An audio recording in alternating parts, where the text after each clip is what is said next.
El otro día me apareció el video de un español hablando de la Reconquista española y la discusión que hay alrededor del término.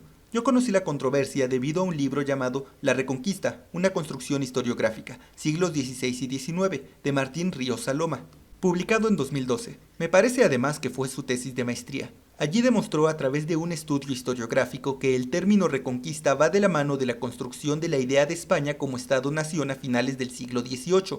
Como sea, el punto es que en ese video, aquel español furibundo reflexionaba o hacía algo parecido a la reflexión sobre ciertas publicaciones y acercamientos que se han hecho últimamente sobre el concepto de la Reconquista.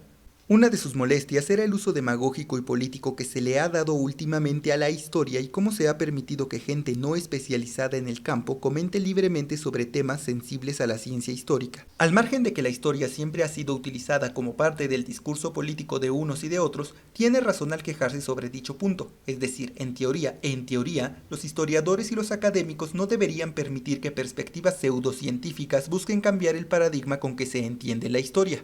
Y sí, me refiero a perspectivas altamente ideologizadas que no aportan apenas nada, más allá de saber que hay quienes no pueden abordar los temas históricos con rigurosidad. El enfoque de género es el que se me viene a la mente por estar de moda.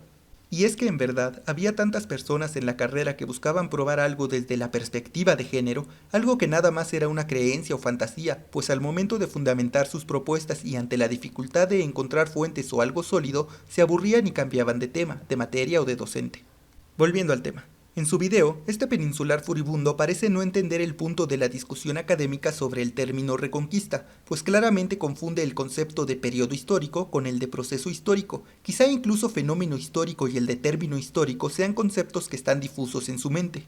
Digo esto porque el sujeto cita a diferentes estudiosos para sustentar o rebatir el punto que dice defender, mas no parece que comprenda los argumentos de una o de otra parte. Entre sus citas sobre la discusión está Ortega y Gasset y su España invertebrada, quien dice: se me dirá que, a pesar de esto, supimos dar cima a nuestros gloriosos 8 siglos de Reconquista. Y a ello respondo ingenuamente que yo no entiendo cómo se pudo llamar Reconquista a una cosa que duró 8 siglos.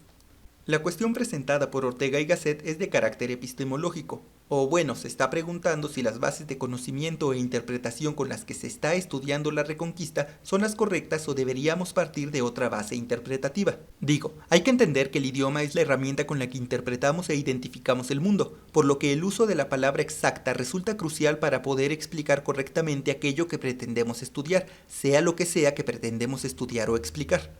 Por lo que me sorprende que nuestro sujeto en sus devaneos asevere algo que a simple vista podría parecer una suposición correcta. Que un término no exista en una época concreta no significa que el fenómeno que describe no existe.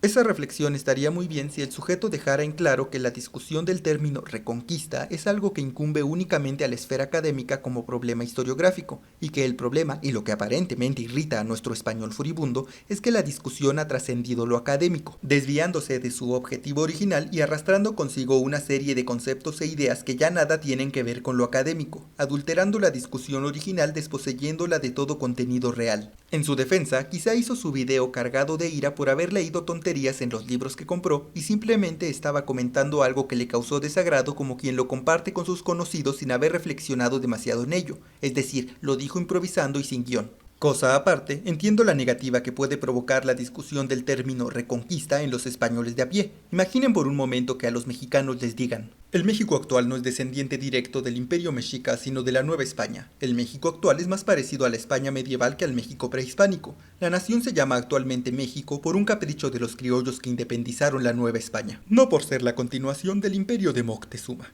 Estoy seguro que más de un mexicano frunciría el ceño y diría algo así como lo siguiente: vivo en la tierra de los antiguos mexicanos, como tortilla, soy moreno y por lo tanto me parezco más a los indios y no a los conquistadores. Deja de decir tonterías. Volviendo a la discusión de la Reconquista, me llama la atención cómo durante el siglo XIX, tanto en España como en México, construyeron la idea de su existencia en la resistencia al invasor. Los paralelismos son curiosos, ya que el relato es algo más o menos así. Cierto año, del otro lado del mar, llegó un grupo de extranjeros que al aliarse con un grupo de traidores, llevaron a la pérdida del territorio nacional. Los invasores eran superiores tecnológicamente, y con ellos llegó una nueva religión del todo ajena a la realidad existente en el territorio. Finalmente, después de un largo lapso de tiempo, los invasores fueron expulsados de la nación, recuperando así el territorio su sentido real y original.